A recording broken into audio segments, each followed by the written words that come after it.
Response video to Antacantavad on the subject of evil. Anyway, yeah, I just don't, this conversation with the human race is going to be just so difficult as if this is what they're going to do. So it's his argument that there's somehow good and evil in the world. There's not good and bad. No, there's good and evil. So unless you can find some sort of, malicious thing that's blah blah blah, a horror, blah blah blah, yeah, then you're not going to give him anything that's going to scare him, apparently. He wants to see evil. Well, I mean, I could show you a syphilis microbe. I could show you cancer. I could show you a bunch of cancers. Eyeball cancer, pushing the eyeball out. It's, well, anyway, I mean, it's just such a silly way to premise conversation about what it is to be alive. So, I mean, he's using all the dark philosophers, and I don't think they use the word evil. I don't think Schopenhauer used the word evil. I mean, I think they just recognize this thing. The Buddha. I don't think the Buddha was obsessed with something called evil. So again, I just think this is a straw man, right? This is just constructing your own fake reality and then showing, hey, look, I can make this look like it's really good by putting it on this in this fake environment. There's lots of examples of that.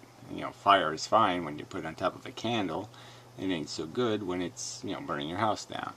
And so yeah, just frame it in some way to make it seem like it's all okay. And that's all he's doing here. So I think, of authors he would hate. I mean, I thought of Dickens when he started with this evil thing.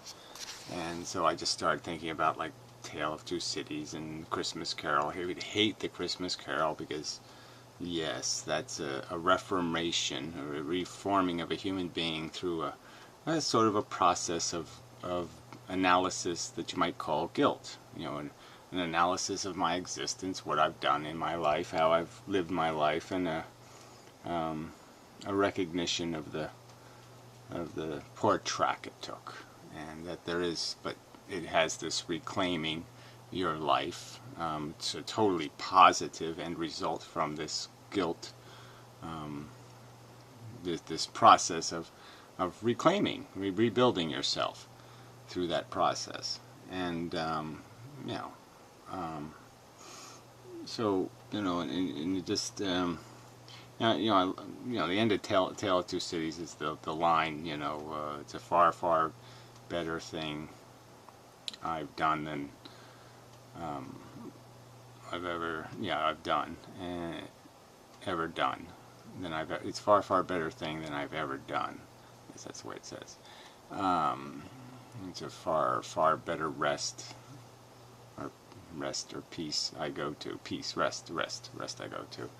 Well, anyway, so it's just this, but it's, yes, it's sort of it's sort of a statement, that life is just, all the Dickens stories are all this, ton of interwoven dramas and tragedies and horrors everywhere, and that you have to somehow persevere. And they usually end with some happily ever after, but again, we know in reality there's no such thing. The characters that win in the end will die in the end, and we're all doomed to the failure moment. We're probably not going to get the far, far better moment. We're not going to get a quick end in doing something of pure beauty. It's something purely beautiful, where we can just finish it, clean it, scrub it, just wash it all away, and finish it just so well. We're not going to be given that.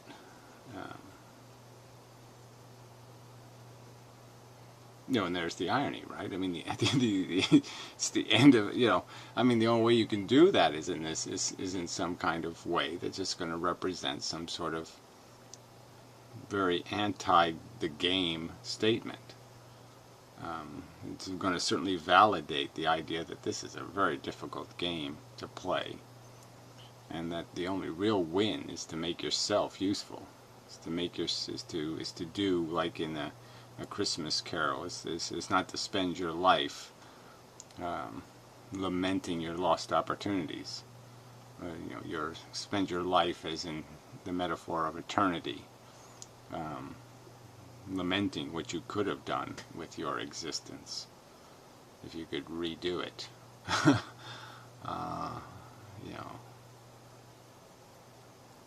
I mean, of many tragic fates, that's almost the worst of the tragic fates, is the lament. And that this is a concept that you somehow find distasteful. That one would be aware that if you don't want to be guilty, if you don't want to lament, then you have to actually make the most of it now. And making the most of it isn't making yourself, aggrandizing yourself, glorifying yourself. It's silly.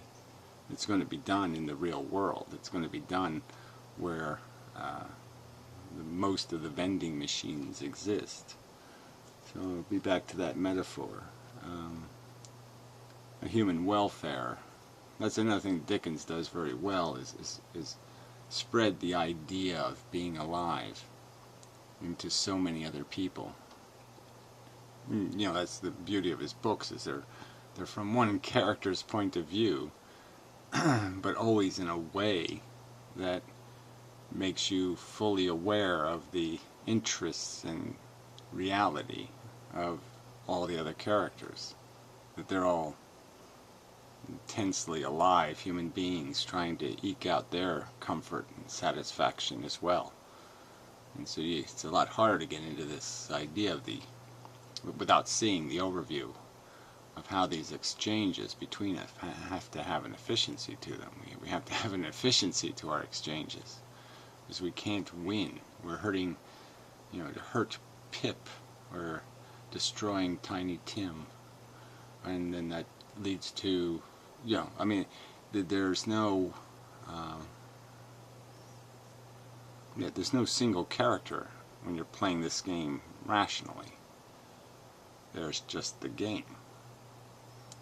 And there's, I think, like I said, in Dickens' novels, what's revealed is there's this ton of sorrow and sadness and failure and doom,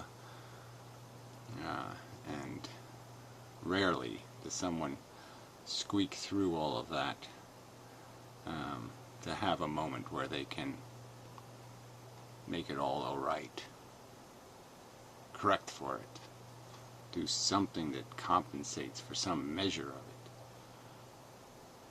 But it's just some measure in the end anyway. So anyway, he wants a picture of evil. Yeah, I mean, just go to the mirror and you'll find it. It's right there. It'll be looking right back at you. Another great part I loved in Dickens was the Christmas present king, and inside the robe is ignorance and want. So that's Dickens' definition of evil. That's the enemy. Ignorance and want. And it seems you're just celebrating both of those. Yeah, that's you're basically on ignorance and want's side, and totally against any kind of. Why don't we look at this want for a bit and see if it's really anything there, and then why don't we look at the game we're playing and quit pretending we're unaccountable and we can't find approximate causes. And we can't understand more than we're wishing to see, because it's all there to be seen. We can see what it costs. We can see what has to be put into the grinder, produce your comfort. So, let's not be ignorant. And not being ignorant will temper your want. Yeah. So maybe there's just ignorance. Maybe that's the only thing that's evil. Getting it wrong without reason. Without substantial necessary cause. Right?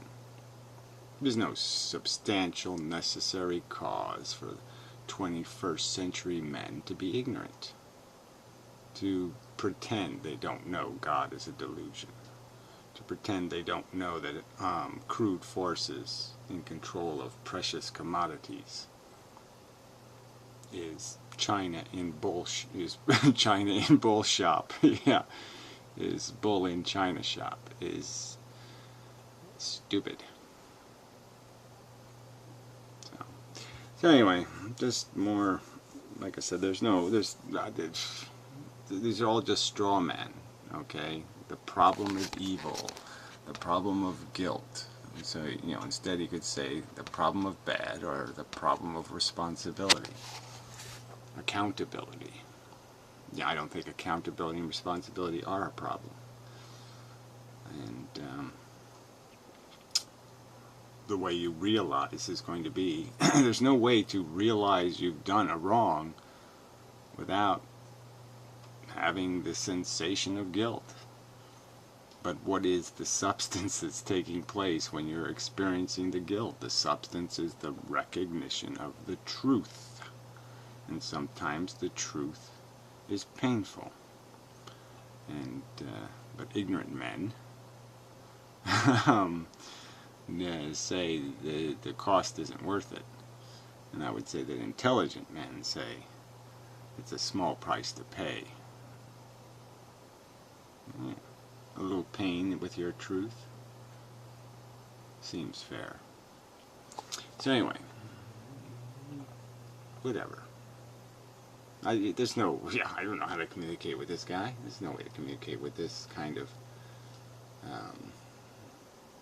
I will disgrace my adversary, turn him into silly people talking about evil. None of your adversaries, none of the people you wish to dismiss in terms of their argument would use this rhetoric. And you put this word evil in their mouth.